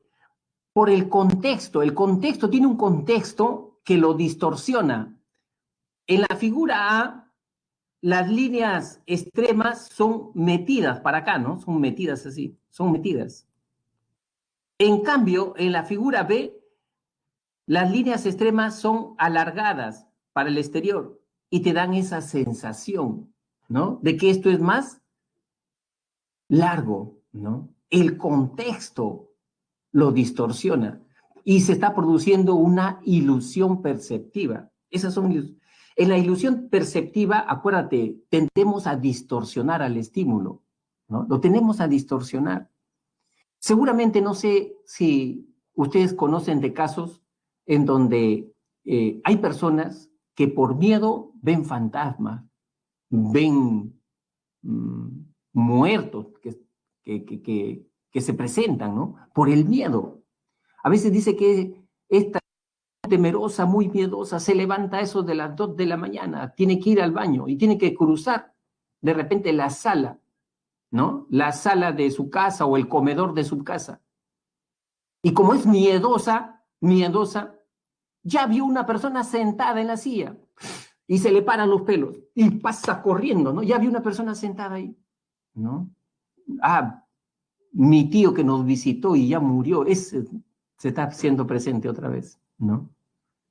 Sin embargo, al día siguiente se levanta y resulta que ahí efectivamente era una silla, pero tenía un saco, ¿no? El saco de repente del papá, ¿no? Y eso le dio la impresión que era una persona sentada, ¿no? ¿Qué se había producido en esta persona? Una ilusión, ¿no? ¿Quién provocó esa ilusión? Sus miedos provocó esa ilusión, ¿no? Por eso que algunos hablan de ilusión subjetiva cuando son tus emociones las que te traicionan, ¿no? Tus expectativas las que te traicionan, ¿no? Como en el caso de acá, una persona sedienta, en pleno mediodía, sedienta y no encuentra agua, ¿no? Sin embargo, en este arenal seco, él ya está viendo, ¿no? Un oasis, está viendo ahí, ¿no? Está viendo un oasis. ¿Por qué está viendo un oasis? Los rayos del sol, los rayos del sol dan esa sensación, ¿no? ¿No? De que hay agua ahí, ¿no? ¿Qué cosa es eso? Una ilusión, ¿no? Y así tú vas a ver casos de la vida cotidiana de ilusiones, ¿no? No sé si ustedes saben casos de parejas disparejas. No sé si ustedes saben casos de que cuando yo hablo de parejas disparejas, ¿a qué me estoy refiriendo? Parejas disparejas, a ver, ¿a qué me estoy refiriendo?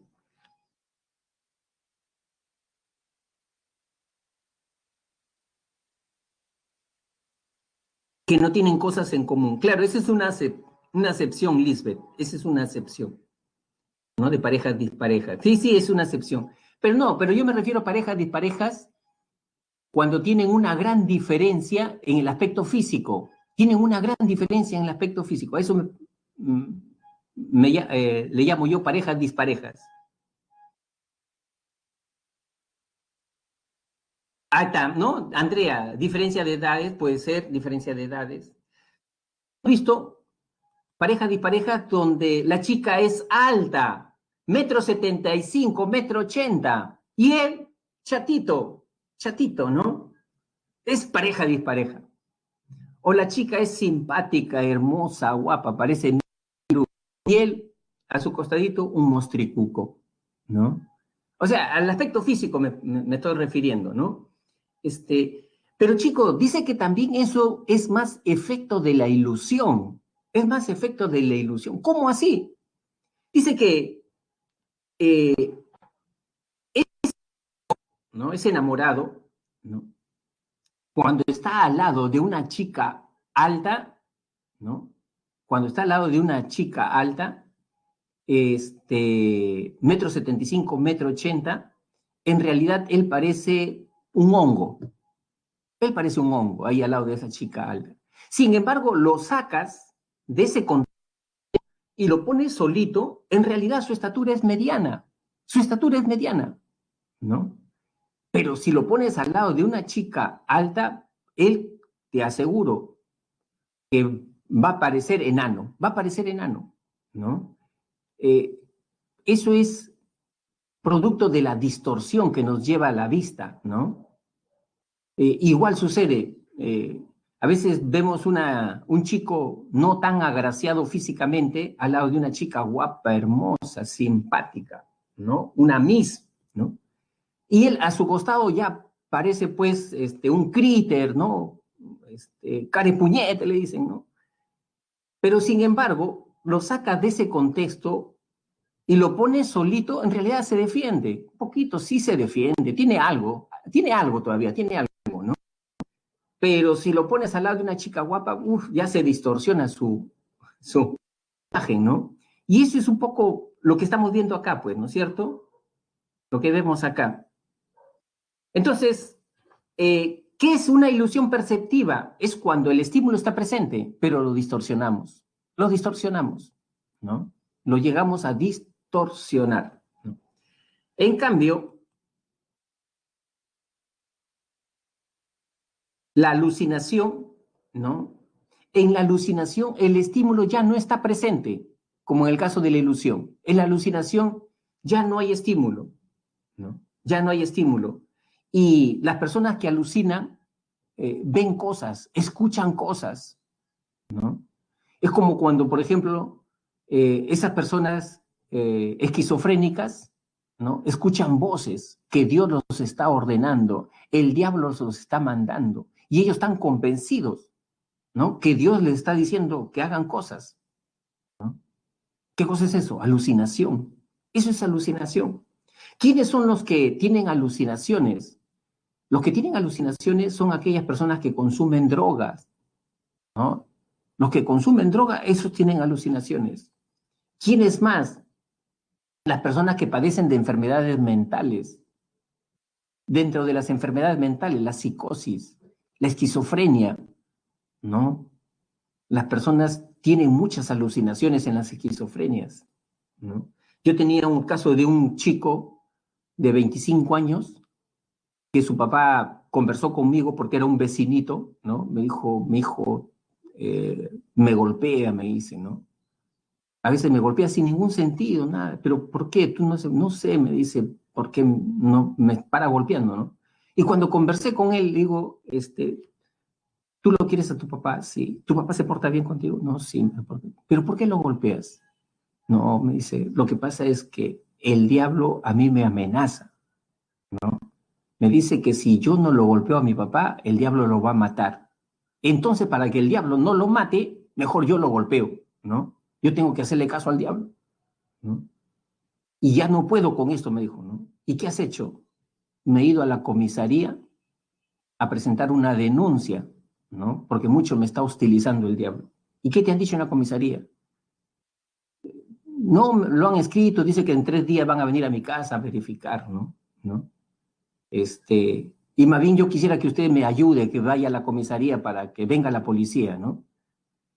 Entonces yo ahí entendí que este chico estaba teniendo alucinaciones. ¿Y por qué estaba teniendo alucinaciones? Porque no está siendo medicado, no estaba siguiendo con el tratamiento. Entonces le recomendé a su papá que lo lleve al Arco Herrera, ¿no? Que siga con el tratamiento, ¿no? Para que disminuya porque en cualquier momento podía cometer, ¿no? Un crimen, ¿no? ¿No? Entonces, esas son las personas que tienen alucinaciones, ¿no? Alucinaciones. Bien, entonces ya saben la diferencia entre ilusión y alucinación, ¿no? En la ilusión está presente el estímulo, en la alucinación no está presente el estímulo y las personas ven cosas, ¿no? Bien, ¿cómo estamos? ¿Cómo estamos? A ver por acá. Dice Rodrigo Sal, en mi caso cuando visito a mis tíos paternos me siento alto, pero con mis tíos paternos me siento chato. Dice, ya has experimentado esas ilusiones, ¿no, Rodrigo? ¿No? Lisbeth, ¿cómo los que se casan con las rusas, ¿no? Ustedes son bien hábiles, chicos. Dice Rodrigo, los hombres de la tercera edad cuando no toman sus medicinas, ¿no? Sí, las personas también que sufren de demencia, es otro caso como lo señala Rodrigo, ¿no? Las pacientes con Alzheimer Los pacientes con Alzheimer tienen alucinaciones. ¿Qué pasa? Ese viejito de 80 años comienza a celar a su esposa. A esa abuelita que a puras penas se para ya, tú me engañas, le dice. Tú me engañas. ¿No? Yo ya te he visto, ya estás con el vecino. Estás con el vecino. Ya ese abuelito está teniendo alucinaciones y se vuelven peligrosos, como dice ahí su compañero, ¿no? ¿No? Bien, entonces ya está diferenciado eso. Muy bien, entonces ya empezamos con los ejercicios, ¿ya chicos? Empezamos con el primer ejercicio. Dice, con respecto a las sensaciones, es correcto afirmar que, el primero enunciado, requieren de una intensidad mínima para ser registrados a nivel cortical, ¿no? Entonces, ¿qué dicen acá? ¿Cierto o falso? Lógicamente, ¿no es cierto? A ver, requieren de una intensidad para ser verdadero, ¿no es cierto? Verdadero. Si no, no se registra, pues. Si no tiene, no se registra. Si no tienen esa intensidad mínima, no se registra. Dos, la transducción es un proceso de cambio de la energía física a impulso nervioso que se da en los receptores sensoriales. Para que esa información viaje por mi sistema nervioso y llegue a mi cerebro, esa energía electromecánica, electromagnética, la luz del fluorescente, que es electromagnética, para que pueda ser conducida, ¿no?, por el nervio óptico, necesita cambiar fuente de energía, ¿no? Y a eso se le llama transducción. Correcto. Correcto. 3. La adaptación sensorial no requiere de ajuste de un receptor sensorial a la energía física de los estímulos. Es todo lo contrario, pues, ¿no es cierto? Es todo lo contrario, ¿no? Entonces, la respuesta correcta acá vendría a ser la 1 y la 2, ¿no? Entonces, la B. Correcto, la B. La siguiente pregunta. Dice, los astronautas dentro de una estación espacial, pese a la ingravidez a la que están sometidos sus cuerpos, pueden percatarse que sus cuerpos están flotando y que a veces pueden rotar. La modalidad sensorial que se experimenta en este caso se denomina, ¿cómo se dan cuenta el astronauta que está con la cabeza para abajo, ¿no? Con la cabeza para abajo. ¿Cómo se da cuenta que está con la cabeza? ¿Cómo se da cuenta que está de manera horizontal, levitando, como, ¿no? Por la sensación. Ya contestaron. Nikita, la D, Rus, la D, Iván, la D, Paola, la D, Iván, ¿no? La D, claro, la D, la vestibular, o también sensación laberíntica, también se llama, ¿no? La sensación laberíntica, que es lo mismo, vestibular o laberíntica, ¿no? Vestibular o laberíntica, la D, correcto. Ya lo tienen claro, qué bueno, lo tienen claro. La 3 dice, en China se construyó un puente de vidrio altamente resistente entre dos montañas para unirlas. Algunas de las personas que lo cruzaron durante la inauguración, al ver hacia el vacío, experimentaron arcadas y taquicardia. Este tipo de sensaciones son registradas por la modalidad sensorial denominada sensación de arcada, de vómito, ¿no? Entonces, Ángeles, la C, Paola, Nikita, la C, Lady, la C, ¿no? Es una sensación senestésica. También se le llama sensibilidad orgánica o sensibilidad profunda, ¿no? A la sensación senestésica, ¿no? La C.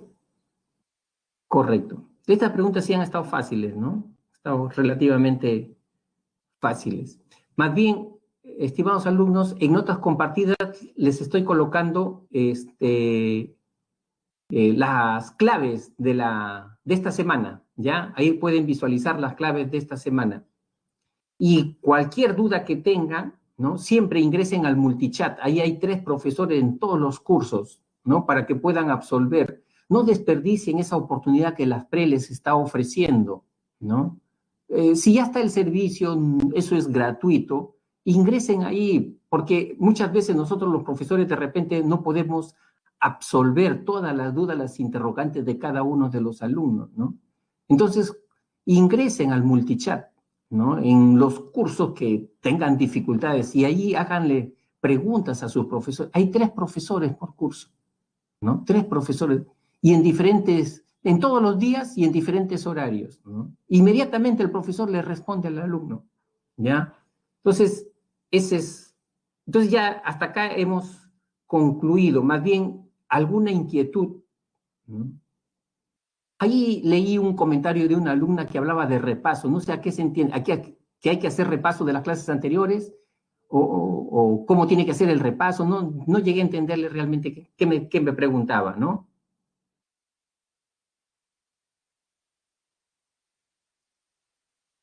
¿Su examen es hasta la 4ª semana? ¿Hasta la 4ª semana o entra también la 5ª semana? ¿Hasta qué? Hasta la 4ª, no, Raimundo, gracias. Hasta la 4ª semana. Ya, entonces, de repente lo que puedo aprovechar es para decirle cuáles son los puntos que más vienen. Eso sí, de repente aprovechar. En la primera semana, que es la psicología como ciencia, lo que viene ahí son las escuelas, diferenciar las escuelas, ¿no? El funcionalismo, el estructuralismo, ¿no? El psicoanálisis, la gestal, la reflexología, diferenciarla, ¿no? También viene ahí los enfoques, acuérdense los enfoques, los 5 enfoques. El enfoque cognitivo, importancia a las ideas, pensamiento, a las creencias, eso es lo que le da importancia al enfoque cognitivo. Conocimiento, estructura del conocimiento, memoria, atención, motivación. El enfoque humanista le da importancia a la actitud de la persona, ¿no? Lo que la persona cree para sí mismo, ¿no? Su autoestima, eso le da importancia al enfoque humanista. Y eso tiene que ver con autodeterminación, con libre albedrío. A eso le da importancia el enfoque humanista. Y que todos tenemos un potencial que necesitamos desarrollarlo, ¿no? El enfoque conductual le da importancia a los estímulos del medio externo. Estamos controlados por los premios y los castigos. Somos como máquinas que nos programan a nosotros los estímulos. Eso es lo que dice el enfoque conductual, ¿no? El enfoque psicodinámico dice que estamos regidos por fuerzas ocultas de nuestro pasado, de nuestra niñez. O sea, esas experiencias fuertes que nosotros tuvimos cuando teníamos 1 año, 2 años, 4 años, 5 años, eso nos marca la vida. Ese dice, y no somos conscientes de esas fuerzas. Hasta que no seamos conscientes, esas fuerzas nos van a gobernar. Nos van a gobernar hasta que no seamos conscientes. Eso dice el enfoque psicodinámico, ¿no? El inconsciente. Eso se llama el inconsciente, ¿no? Y el último enfoque, el enfoque biopsicológico, que habla que nosotros estamos gobernados por las sustancias del cerebro, por los neurotransmisores, por las estructuras del... Por eso estamos gobernados nosotros. Ese es el enfoque biopsicológico, ¿no? Allí también, en la primera semana, es importante, chicos, los métodos de investigación. El descriptivo, solamente hacer una relación de las conductas que yo observo, ¿no? El correlacional, 2 variables, cómo se vinculan, cómo se relacionan. El método experimental, causa-efecto. Cuando tú veas en una pregunta ya términos respecto a indagar el efecto, la causa de ese comportamiento, ¿no? Ya ese es experimental. Cuando tú veas ahí, por ejemplo, un programa, ¿no? Programa de lectoescritura, programa de relajación, ya ese es experimental, porque el programa se puede manipular, el programa se puede dosificar. Cuando tú puedes manipular una variable, ya es experimental, ¿no? Entonces, importante eso. Y luego, en el segundo tema, bases biológicas, ya saben, ¿no? Las bases biológicas, sistema límbico, las áreas de los lóbulos corticales, frontal, temporal, parietal, eso es bien importante, esas estructuras. El área de Broca, de Wernicke, ¿no? Eso viene siempre. Los hemisferios, hemisferio izquierdo, hemisferio derecho, también eso siempre viene. Las estructuras del sistema límbico, el amígdala, ¿para qué sirve? El hipocampo, el hipotálamo, ¿para qué sirve? Esos son los puntos importantes, ¿no? Y luego viene La tercera, bases sociales. Viene sobre familia, que eso ya ustedes conocen, los tipos de familia, eso ya ustedes lo conocen. Lo que puede venir son estereotipos, prejuicios, ¿no? Y discriminación. Acuérdate, estereotipo, solamente una imagen, positiva o negativa que tengas sobre personas, ¿no? Sobre abogados, sobre personas que viven en el norte, en el sur, estereotipos positivos y negativos. Y cuando tú ese estereotipo negativo lo aplicas a una persona sin conocerla, ¿no? Y lo estás calificando mal, ¿no? Cochino, haragán, ocioso, lo estás sin conocerlo, ya ese es un prejuicio. Ese es un prejuicio, ¿no? Ese gitano es un gitano, entonces es ocioso. Todos los gitanos son ociosos. Y si este es gitano, también es ocioso. Ese es prejuicio. No lo estás conociendo y ya lo estás motejando. Y cuando ese prejuicio lo llevas a la acción, eso es discriminación ya, ¿no? Lo excluyes ya por el hecho de ser gitano, ¿no? Entonces, así es. Y en la cuarta semana, chicos, el FODA, también siempre viene el FODA, ¿no? Fortalezas, oportunidades, debilidades y amenazas. Eso sí creo que quedó claro. Lo que tienen que también tener presente es la visión y la misión. Eso también siempre viene. La visión, acuérdate, es donde yo quiero llegar, mi destino, donde yo quiero llegar en 8 años, 10 años, ¿no? Esa es la visión, mi imagen meta, ¿no? La misión es lo que yo tengo que hacer hoy día, ahora, para llegar a esa meta. Y lo que yo tengo que hacer ahora son prioridades, valores, que le da más importancia. Esa es mi misión, mi propósito diario, esa es mi misión, ¿no? Entonces, eso es básicamente las preguntas que pueden venirle a ustedes, ¿no? En la cuarta semana, uso del tiempo libre, también moroso, eso ya saben, ¿no? Moroso, el sumiso, el eficaz y el flojo, ¿no? Bien, pues chicos, entonces, a ver, vamos a ver cómo estamos con la encuesta, iniciar una encuesta para terminar ya. Para terminar, la encuesta para terminar ya.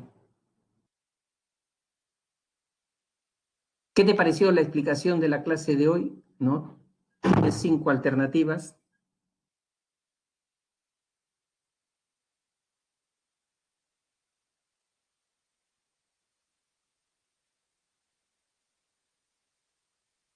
Bien, entonces, listo, listo, ahí nos quedamos. Bien, les agradezco entonces por su participación del día de hoy y les deseo éxitos en su examen, que les vaya bien, ¿no? Que les vaya muy bien, que esas 6 preguntas o 4 preguntas de psicología sean de ustedes, ¿no? Sean de ustedes. Las tienen que tener seguras esas 4 o 6 preguntas, ¿ya? Mucho éxito entonces y repasen, revisen, ¿ya? Bien, muchísimas gracias a ustedes y muchísimas gracias a la señorita tutora Amelia Vargas, ¿no? Que también me ha apoyado el día de hoy. Nos vemos la próxima semana, chicos, ¿ya? Nos vemos. Chao.